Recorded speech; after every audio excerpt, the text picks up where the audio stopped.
person, they're grubbing, and I'm not because I have to teach, and it wouldn't look good for me to be sitting up here eating while teaching.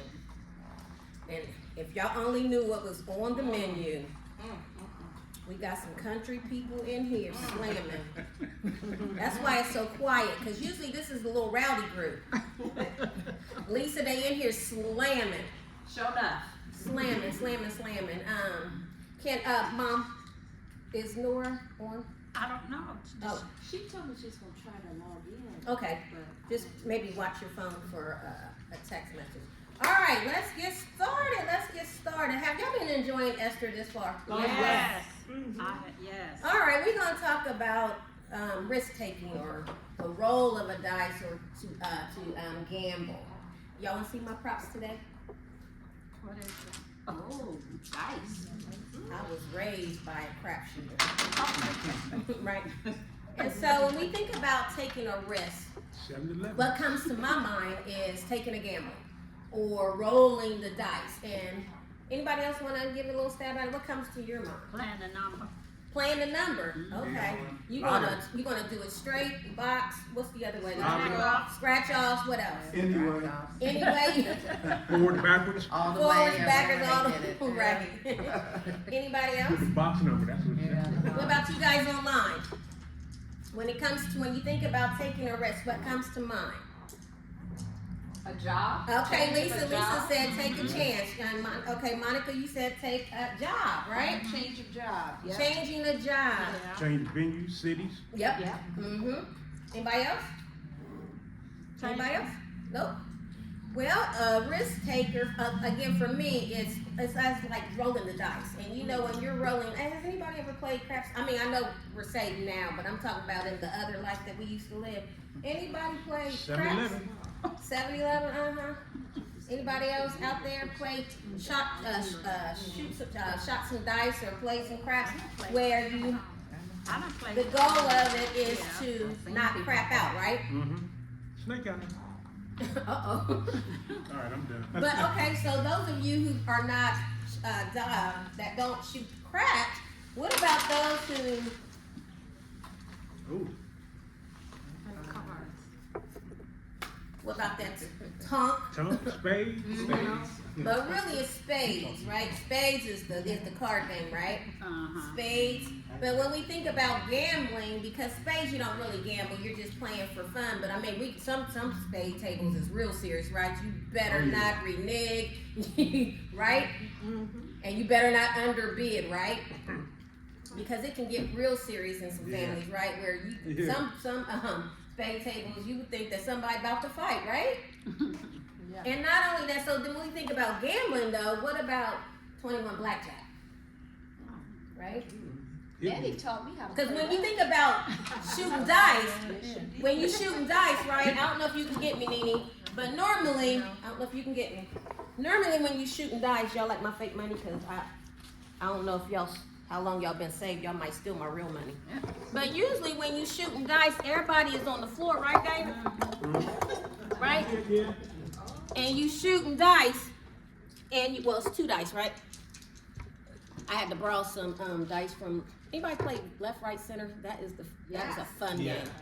But when you shooting craps and stuff, you got the money there, right? And if you in the hood, you better not put your hand on the money, right? Unless you won, right? Because something could happen to you, right? But normally when you shooting the dice, you're taking a risk, you're betting, hoping that you're going to roll in your own favor, right? All right, that's that. Oh Lord. Okay. So what about 21 blackjack when you're at the casino?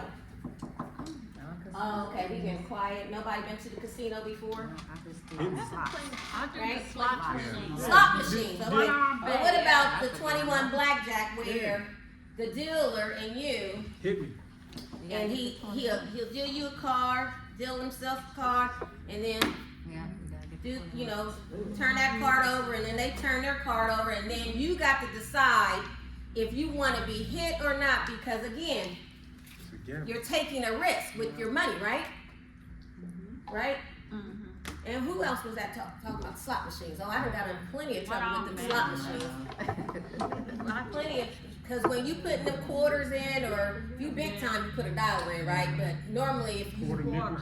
you ain't big time, you nickel and dime in the right, huh? Yeah, Pennies, right. And so we all know what it's like to gamble. Maybe we're not gambling today, because we shouldn't be gambling today, because we are Christians, right? We shouldn't be wasting our money that way, right? But in our own life, you're taking a gamble. You're taking a gamble when you play the number. You're hoping that you're going to hit. You're hoping that either you're going to box it or you're going to get it straight. Or what's the big? You play the lotto. And so here in the text again, according to Esther, we've been in Esther for how many weeks? About a month or two, almost 2 months now, right? We find Esther, who is taking a risk. So basically what she's doing when she's taking this risk taking means to step outside of your comfort zone, right? It means to pursue opportunities that could lead to growth or reward, or it could even lead to losses, right? It involves weighing potential downsides against possible benefits, and it's also having the courage to act despite uncertainty. And so to put it simply, a risk taker is someone who is willing to try new things even if there's a chance of failure. They weigh the possible good outcomes against the bad and are brave enough to act despite the uncertainty. And so as we pick up here in bottom of chapter 4, where we left off last week, Esther has gotten news that the king has made a decree that in a few months that the Jews were going to be assassinated, right? Yes. And she got that news from her cousin Mordecai, because it was discovered that once he found out that once the king's decree went out to all the provinces, all the Jews got word of what the impending danger was going to come about them, and of course the response was wailing and weeping and fasting and mourning, right? They were grieving. Can you imagine if somebody has a hit out on you? Right? I don't know about you. I don't want to know about a hit. Unless somebody's gonna stop it. Because can you imagine how it feels to know that somebody's coming for you? Yeah. And there's nothing you can do about it. And so they had got word that they were going to be assassinated, and the proper response was they were wailing, they were weeping, they were grieving. And so news got back to Esther, because Mordecai had showed up. He had pulled off his regular clothes and he had put on sackcloth, because sackcloth and ashes was symbolic for humility and grieving. And so he has now crossed over into a season of grieving. And just like him, there's going to be times where one minute our lives is good, and the next minute, have you ever just got some news where your life just turned upside down within a matter of minutes or days? And so he pulled off regular clothes, he's putting on his grieving clothes, and he's out in the middle of the town wailing, weeping, and crying. And so news got back to Esther. She tried to address the problem by sending him clothes, and I think we touched on that a little bit last week. Isn't it interesting how he's out there in sackcloth, he's wailing, but the first thing that she does is she sends him clothes. Instead of investigating to figure out what's really going on, why are you in sackcloth, why are you wailing? Sometimes with us, that's what we do with people. We look at somebody's situation, and instead of investigating, instead of trying to assess it, trying to figure out what's going on, or asking the person what's going on, we automatically assume that we know the answer and we have the solution. And so we, like Esther, send clothes to Mordecai instead of finding out what's going on. Have I lost anybody? And so he rejects the clothes, right? Yep. And so then it's not until he rejects the clothes that she then decides to find out, well, what's going on. Isn't that backwards? But that's similar to some of the things that we do. We try to fix things without really finding out what's going on or what the problem is. And then the remedy that we try to send ends up not being the remedy that is needed. What a waste of time. Mm-hmm. And so, through that second time that she sent word to him, trying to find out what's going on with him, that is when she found out what the problem was. And so, he basically told her, you're going to need to go to the king, because it was the king that made this decree. Esther is married to the king, and so Mordecai, which is her cousin, tells her, yo, you got to go to the king. You're going to have to go in his presence. You're going to have to try to figure out how to stop this. And so she tells him, basically what she says to him, I'm paraphrasing, is she says to him, I can't go in there. If I go in there, there's only but one law, and that is death. Because it was the law that no one could come before the king, no one could get an audience with the king without an invitation, right? Yeah. And so she told him that. So then it was like they was going back and forth. It was like, you ever been going back and forth with somebody, like basically arguing with somebody? And so he sends back word to her, and basically he says to her is, don't get it twisted, because you're not protected just because you're the queen, because at the end of the day, you're a Jew too. And this decree for all the Jews to be assassinated, it didn't say this decree was for the Jews and exclude Esther. You a Jew too. And so don't get it twisted thinking that your life is going to be spared. And then he hit her with, and could it be that the reason why you're in the position that you're in now is not because you're so cute? You know, that might have been the reason why the king might have picked you, because, you know, you looked good and you had his favor. But could it be that God placed you in this position for such a time as this? You know, we love to quote, for such a time as this. But at the end of the day, what for such a time as this is this.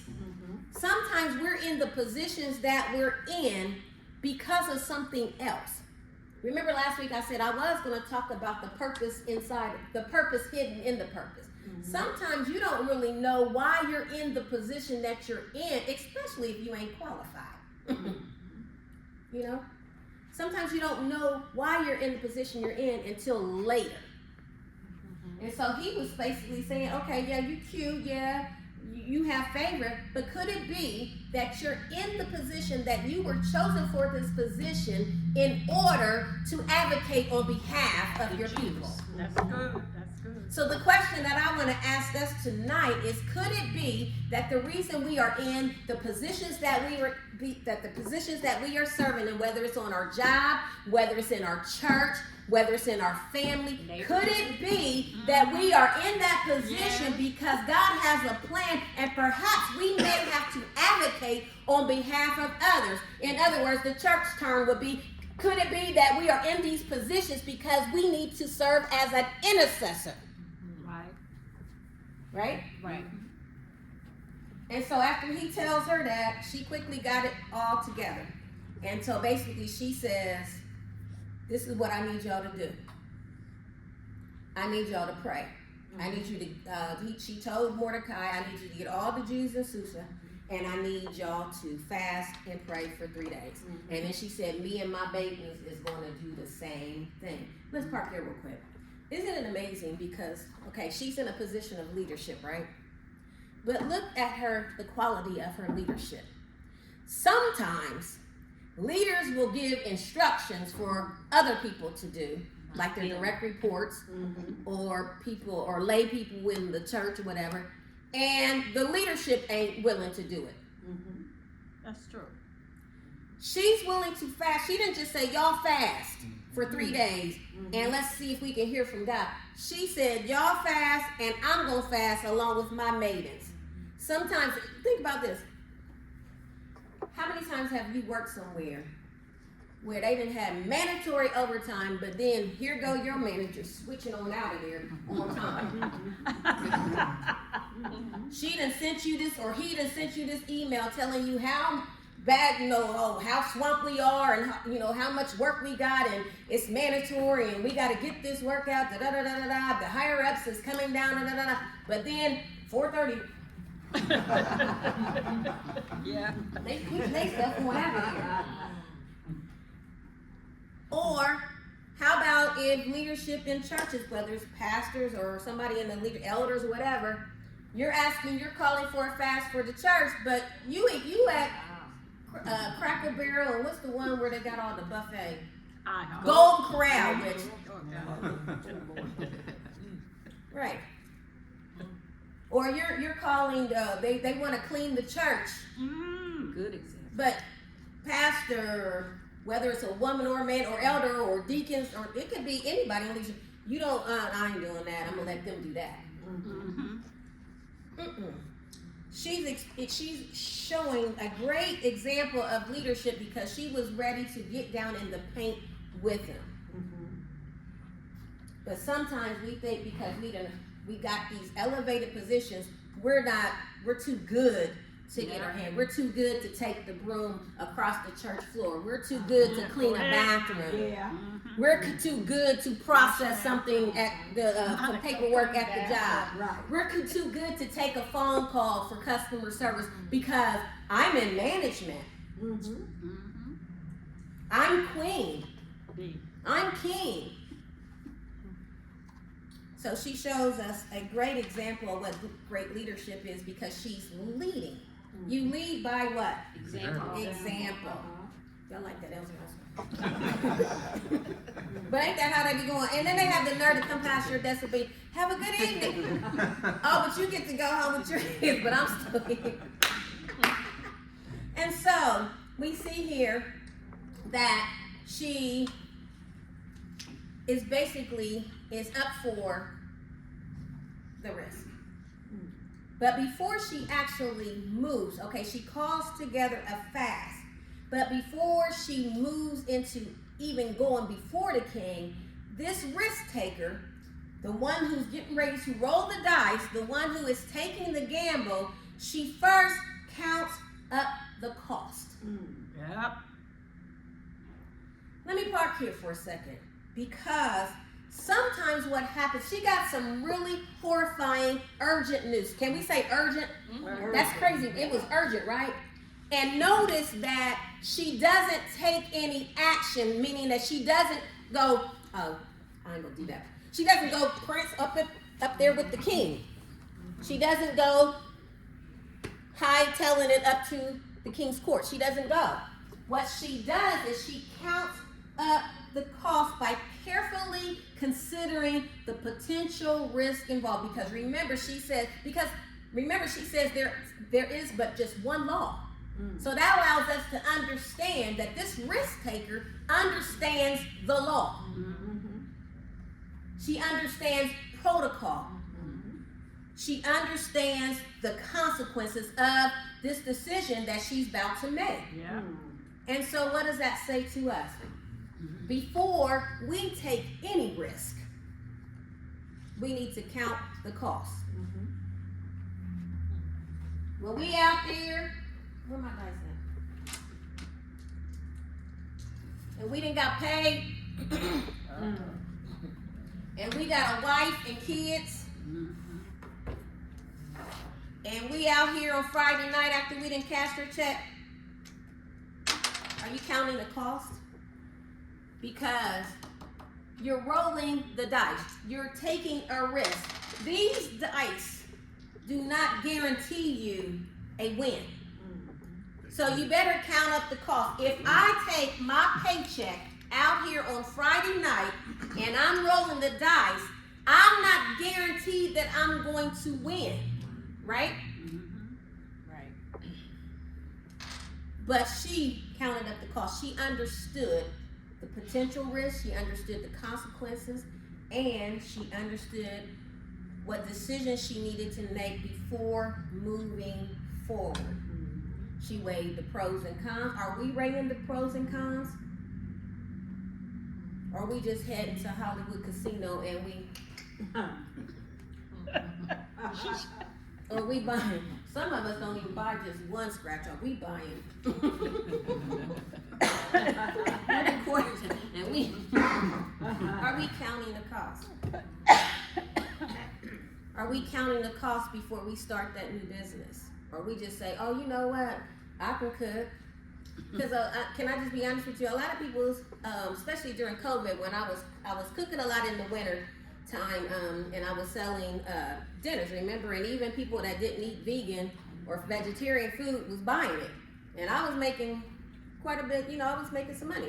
And before that, the lemonades. Y'all remember the lemonades? Yep. Lisa, I know you remember the lemonades. Okay, Lisa was coming to get 12 at a time. Remember? And so everybody was like, you ought to start a restaurant. You ought to start a restaurant. It sounds good in theory, but you have to sit down. I couldn't take that risk because number one, I ain't measuring. I'm just throwing stuff in the lemonades. I don't have no, oh, okay, well it takes 3 cups of this and 2 cups of this and 2 shakes of this. I'm just making lemonade. When you have to run a business, I can't be in there doing the lemonades and the cooking. I'm gonna have to have staff, right? And the staff is gonna have to follow some type of direction, right? And not only that, you gotta have a business. There's a lot that goes into it, but sometimes people just, I'm gonna start me a business. I'm gonna start me a business. People just jumping up, starting restaurants, and then you wondering why it closes in 2 years, 3 years. Not only that, I'm gonna go buy me a house. Struggling to pay your apartment, but you're gonna buy a house. You have to, and there's nothing wrong with it. And people can buy houses, but all I'm saying is, the thing that I'm saying is, you're taking a risk when you don't count the cost. Mm-hmm. And so count the cost. So again, she understood the law. She knew the Persian law. And here she is, a Jew that understood Persian culture. She understood Persian law. And so she knew not to just be, she knew that she just couldn't show up. But so now, before she actually moves forward to doing that, she's considering, like, this is the pros and cons. But at the end of the day, the other thing that she had to consider as she's counting the cost is, if I don't go into the presence of the king to advocate, I'm gonna die. And if I go into the king, I could possibly die. Mm-hmm. And see, she's deciding death is on both sides of these dice. So what she's hoping is for, because the only way to get around death with the king is if he decides to extend the scepter, which symbolizes that you're good. You're cool. You're welcomed, right? And so she's weighing out her options, but notice she is a risk taker, but she's counting the cost. She's weighing all her options, okay? And so not only is she doing that, she's also planning. She's doing a strategic plan.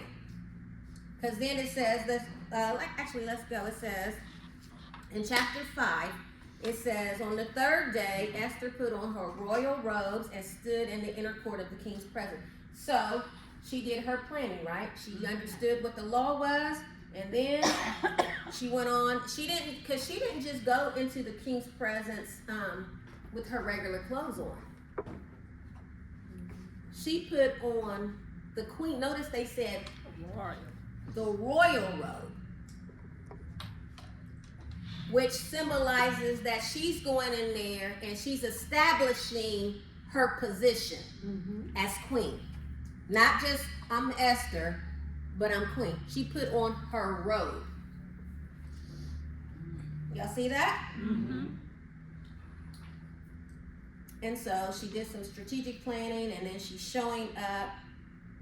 Also with this strategic planning, it also involves setting goals and deciding on actions to achieve.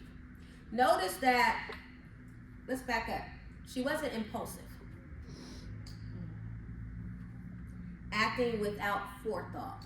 Have you ever gotten some urgent news, some bad news, or somebody's bringing it to you and it's like, they have anxiety when they're coming to you. So anxiety is kind of contagious, right? And they're telling you how bad the situation is and we need to do something. How many times have you moved impulsively?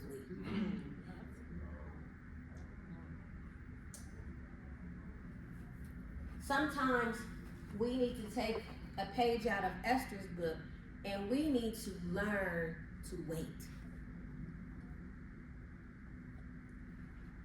She didn't put that robe on and go out there into his presence until after 3 days.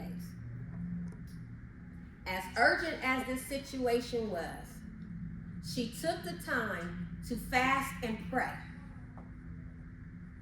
Are we taking the time to fast and pray when we get some news on the other end of that telephone where the other person or the other party is requiring us to take some action? Or when somebody walks up to your desk and they're all nervous and all over the place and, oh, you got to do this, you got to do this. And maybe you may not have to take 3 days, but sometimes we need to take a pause. Sometimes you need to get up from that desk and take you a walk. Clear your head so you can make the best decision that you could possibly make in that circumstance. And sometimes just because somebody is calling you with I was going to say something I should not say. Just because somebody is calling you with a bunch of mess requiring your attention, that doesn't mean that it's yours. Ooh. Good. If you're known in the family as the fixer and all you do is fix, you need to reassess some things. You jumping every 5 minutes because that telephone is jumping. Some phone calls need to go to voicemail. Amen. Be careful of people dumping on you, constantly dumping on you. You know what happens? You know, what is that thing called out there on Jackson Pike? The dump. The what they call it? Sanitation landfill. The landfill, right? But notice what's out there, a bunch of trash. And then when they get so much of it, they keep pushing it down. But if you're constantly being dumped on, can you imagine what your emotions can be like? You're not a dumpster. Sometimes you need to let things go to voicemail and then see what they're talking about on voicemail to find out if you really want to have that conversation. And I'm talking, I know that sometimes we think about outsiders. No, I'm talking about family too. Families and besties and all these people that's constantly just dumping. Every time you turn around, they got something going on. Dumping. Before you know it, you're going to be a nervous wreck. You're going to have anxiety. Your sleep is going to be disrupted. And guess what? They going to go on about their business after they done killed you, and then they dumping on the next person. But she waited. She took time, and she waited before she took any action. And so we got to be careful with being impulsive, acting without foresight, meaning we need to take careful consideration of what will be necessary or what may happen in the future. Any comments or questions? Oh, y'all feeling that point, huh? Hey guys, hey Raymond, hey everybody. I'm sorry if I didn't see everybody. Carolyn, Jennifer, all y'all. Dee, everybody. Hey Dee. So you gotta be careful letting people dump on you. And then you have to ask the question, are you the one dumping on people? Because that's not fair. If you gotta constantly call somebody and dump on, it might be time for you to get a therapist. Right? Because I don't know about you. I didn't go to school for counseling, did you? It's cool, and don't get me wrong, some stuff is okay. But if you getting off the phone and you is drained and you losing a bunch of sleep behind somebody, it's time to. I'm not gonna say cut somebody totally off, but you might need to reassess some things. All right, y'all still with me? Yes. So just because somebody's bringing you some troubling information doesn't mean that you have to react immediately. Take some time. If it's not 3 days, take 5 minutes, take 10 minutes, take some time to take a breather, collect yourself, and then respond. Because from my experience, reacting impulsively has cost me a lot. You ever have somebody come, like I think I shared this the other week, where your kid then came home from school and then told you that the teacher then said this, that, and you go up to that school and you cussing everybody out, and then come to find out Johnny was the one doing stuff. You got that's that impact. Anybody got any questions? Y'all got any questions out here? Lisa, that's right. Exhale. Exhale. And so, Raymond, you took a risk and got your CDLs. Did you get it? Raymond then said, "Spades, Auntie, let's get it." Well, maybe we can play this weekend. All right. And so, not only did we see that she showed up in her robe, this allows us to understand that she embraced the assignment of advocating for the people, and she's willing to take the risk. She is now exercising, I don't want to say exercise, she's now embracing the assignment. And so with embracing this assignment, again, this is a risk, it takes what? Courage. And remember, she showed up in that robe. Ain't that a bold statement? Mm-hmm. I wonder what would happen if I came over to your house, Jesse, in a prom dress. Would you think you thought I was crazy? But would you think that I was coming for play? Or maybe I should say, if I came on a Thursday evening in my Sunday's best, if I had on a skirt and a suit jacket and pantyhose and pumps and all that, what would you think? Was you thinking I was coming over there to just sit down and have some small talk with you? You would think that I meant business, right? Right? And so she shows up in the robe, and she's correct, because again, sometimes we got to act it even if we ain't feeling it, because she was afraid. When she got this news, this was some scary news. But when she went before the king, she showed up in her robe. That means she was courageous, and that means she was bold. Even if she wasn't feeling it on the inside, she looked the part. And sometimes when we're taking a risk, we may not be feeling like we're courageous, but sometimes, what does Joyce Myers always say? Her little thing that she says, do it afraid. Some people are scared to take risks because they are gripped by fear. They are paralyzed by fear. Sometimes, if it's the right thing to do, you will not know that you're going to be successful until you take the risk. Meaning that you just go to that bank and you ask for that loan. Your heart might be beating because you know that the credit may not be top tier. But if that's what the Lord told you to do, if you feel like the Lord is leading you to do that, I don't care how scared you are, you go to the bank and you apply for that loan. You go to the car dealership and you apply for that loan. You go and apply for that job, because you're taking what do you have to lose? If they say no, try it again. Sometimes it may not be your time or your season, right? I remember when it was 1999. I went to the car dealership with my mom. Don't be judging me. How many of y'all needed y'all's mom co-sign back in the day? And I remember she had co-signed for this one car for me before, so then I was ready to upgrade y'all.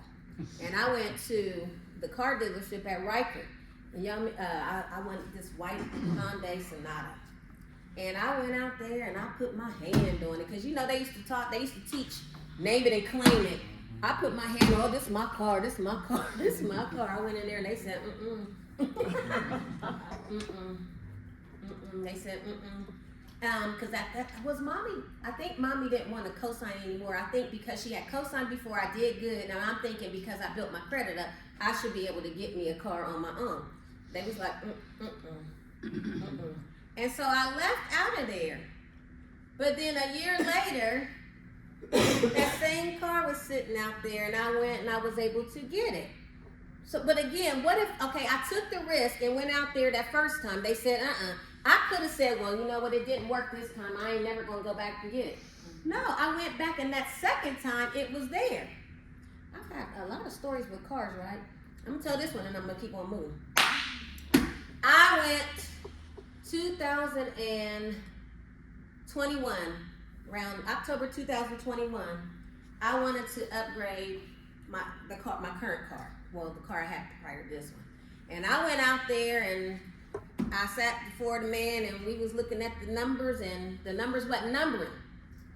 And I didn't understand because normally this particular dealership, they like to negotiate. They don't like to see me go. Now my credit is good. I don't want y'all thinking I needed a co-signer.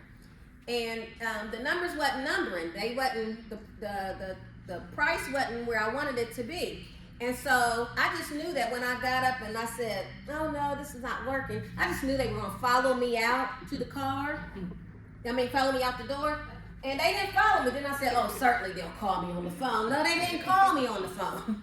And so then, 3 months after, no, this was in August, I'm sorry. 3 months after that, I had an appointment with my attorney because I was going through a divorce at the time. And in that meeting, she told me, you remember, she said, "Okay, now that we've started this divorce process, do not buy anything, don't get no credit cards, don't accumulate no kind of debt," right? And so I understood it. I said, "Wow, thank you, God," because sometimes God will block you from some things, not because he's really saying no because he don't want you to have it. Sometimes it's protection. God knew that I should not be getting that car right then when I was trying to get it because it would have violated the terms of my divorce. You with me? Yeah. But then, once my divorce was final, the very next day, I didn't tell nobody in case they were still talking weird. You know how you brag about getting get something and then when you can't. You ever know them people that they done bragged about something, but then when it don't happen, they'll never come back and say it didn't happen? Well, I went on by myself, and then that next day, that car that I wanted, I was able to get. What am I saying? Sometimes you got to go back a second time. It may not be meant for you to get it right when you want it. Sometimes you have to wait. And it's not because God is being mean. Sometimes the delay seems like a no, but sometimes what is happening here is God is protecting you. Y'all good? Any questions? Oh, y'all jumping on here. All right. That's right. Not now. Waiting on God's timing. All right, so she was bold. She went in there and she stood before the king. What does the Bible tell us to do? Come boldly to the throne of grace, right? And so she faced significant personal danger by approaching the king uninvited, but she showed up anyway. So this showed her bravery. She put everything on the line. Do y'all hear me? She put everything on the line to step out of her comfort zone, standing up for what she felt was right. And that was advocating not only for herself on her behalf, but also for those who are vulnerable, right? And not only that, her motives was pure.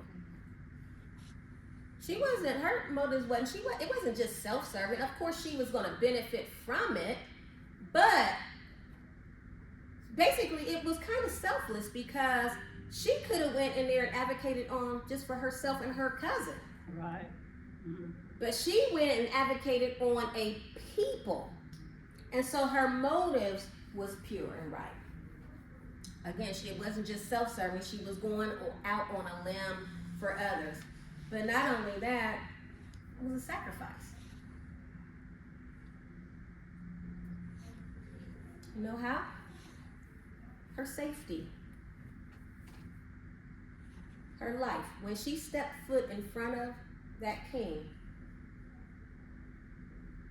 the text doesn't say that she got a clear word from the Lord and the Lord said, nothing, this, you're going to come back from this, you're going to bounce back from this, or nothing's going to, happen with you.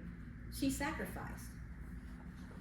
And sometimes when we're taking risks, it requires sacrifice. She sacrificed her life, her safety. Not only that, she sacrificed her future. She was not an old person. She sacrificed her future. Because if death was going to be her portion, that's cutting off her future, right? But not only that, she sacrificed her legacy. she's the king's wife. What about, it doesn't say if she's had children yet, or it doesn't talk about children yet, but if she dies, she can't reproduce, she can't have children, her future is cut off, her legacy, she doesn't have any legacy left. So we must ask the question, when we are advocating for other people, when we're taking risks to stand in the gap for other people, are we really sacrificing? What are we willing to sacrifice to help others? Or are we just in it for just ourselves? Are we on this job making all this money and doing all this stuff just so we can have the best of the life? What are we doing, especially as Christians? Because as Christians, we should be following the pattern of Jesus Christ, and he was a giver. The biggest thing that he gave was what? His life. And sometimes what we like to do is we like to celebrate with him and fellowship with him in the resurrection. But sometimes it takes for us to know him in the suffering and the sacrifice. You can't just pick and choose parts of Jesus. You either want him all or you don't want him at all.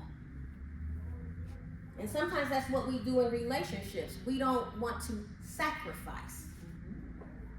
It's got to be my way. I'm not compromising. No, we should never compromise, with things like that's illegal, stuff that's illegal and immoral and all that kind of things. But sometimes, okay, if you like to go to the movies at 7, but your spouse wants to go at 5, what? Compromise. And so she sacrificed. But not only that, she showed determination. She was committed to saving her people, demonstrating strong sense of purpose that drove her actions. But not only that, she used wisdom. We see that she used wisdom? She knew how to navigate the courts where the king was, right? But then her stepping out would exemplify that she was exercising her faith. Perhaps she just trusted God. Because guess what? If she looked back over her shoulders, I'm a Jewish woman in a Persian court.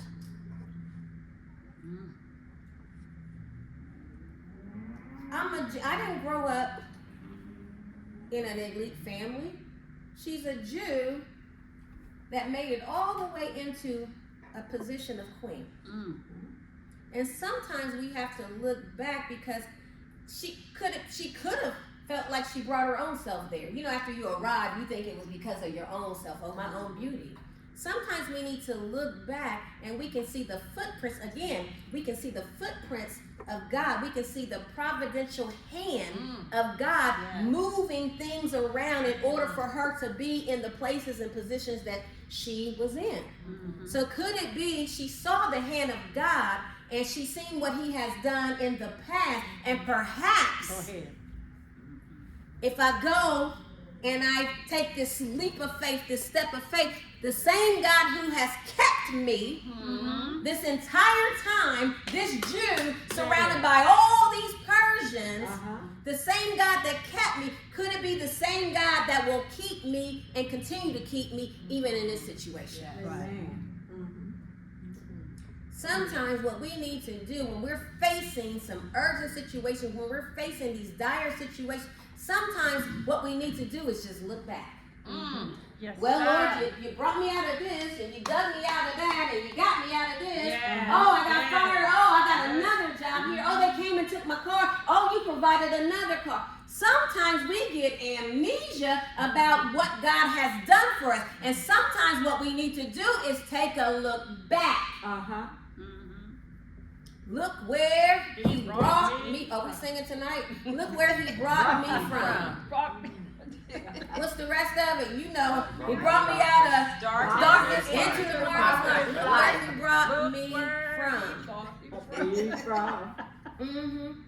When I look back over my life, and I think things over. What's the rest? I can truly say that I've been blessed. Because I got a what? Testimony. So when we look back over the steps of our life and how God has kept us, is that not a testimony? Yes, it is. That's it. Yes, it is. That's all right. Mm-hmm. Yes. And so she exercised her faith. And not only that, and could it be that her faith got stirred up because she looked back over her life and maybe that stirred her faith to take this bold action. But not only that, it showed her resilience. When you're a risk taker, when you're taking risks, you have to have resilience. She showed the ability to face her adversity and remain focused on the goal, right? She didn't crumble, she didn't break. She showed up, she went and presented herself to the king. But not only that, you know what else it serves as? It serves as empowerment for others. Because now that we look at what she did and what she faced, some of us may be facing some bad news where we got a bad doctor's report. Somebody might have got one of them little, what's that lady that sings that song, Jesus will work it out. Remember she said them big, when they stuck them big red letters on her door. I assume that's an eviction letter. What's that song? Is it the big, Jesus will work it out? When that lady said, when she's talking through that song, she's talking about how they came and stuck something on her door, big red letters. In other words, they stuck an eviction letter on her door, but she was still saying, Jesus gonna work that out. So you might have an eviction letter on your door, but let this testimony of Esther show you, because eventually what happens with Esther is the king extended his scepter. And so she didn't die. And so let this serve as a testimony that Esther was willing to take a risk in the face of adversity. She was courageous, she was bold. Even though she was scared, she was bold. She still went and took that leap of faith as an advocate on behalf of other people. And so allow her testimony tonight to encourage us, because if she can face something like that, what are we willing to face? Can we take the risk? Are we willing to show up even when things don't seem like they're in our favor? Because things may not be in your favor according to man, but when we put God in the mix, when we turn it over to Jesus, he will work that thing out, right? Yes. And so what may have happened to some before her, maybe they died when they come prancing up there with the king. But when it comes to Esther, the hand of God was certainly on her, because the king extended his scepter. And so what am I saying here? You know, like Kenny Rogers in the song The Gambler. When we're taking risks, we gotta know when to hold them, right? Know when to fold them. Know when. Know when to walk away. Know when to run. And then we need to know when to run. And then he tells us about what, counting our money at the table. He tells us don't count the money at the table. So tonight, the question becomes, when you're taking the risk, what is, again, Kenny Rogers says, you gotta know when to hold them, when to fold them. Sometimes you gotta know when to walk away, and then there's times where you better run. But then, as Esther did, then there's times where you just gotta roll the dice and just see what the end is gonna be. Any questions, comments, or concerns? Good lesson.